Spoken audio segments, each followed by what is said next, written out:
বিসমিল্লাহ রহমানির রহিম। আসসালামু আলাইকুম। আজ আমি তৈরি করব পাট শাক ভাজির রেসিপি।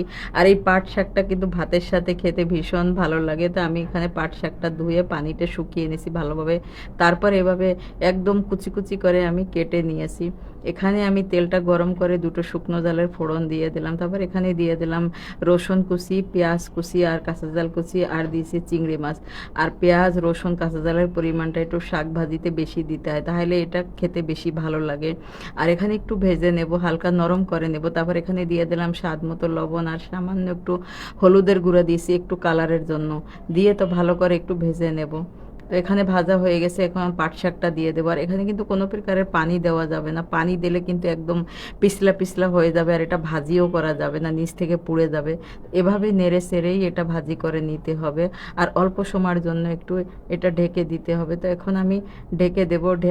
ঢেকে দিয়েও কিন্তু অল্প সময়ের জন্যই ঢেকে দেবো, বারবার ঢাকনা খুলে নেড়ে চেড়ে দিতে হবে, নাইলে নিচ থেকে পুড়ে যাবে, যেহেতু এখানে কোনো পানি দেওয়া নাই। আর এটা পুড়ে গেলে কিন্তু ফ্লেভারটা একদম নষ্ট হয়ে যাবে। আর এটা কিন্তু খেতে অসাধারণ হয়। অবশ্যই আপনারা বাসায় ট্রাই করবেন শাক ভাজিটা। দোয়া করে আপনারা সবাই ভালো থাকেন। আল্লাহ হাফেজ।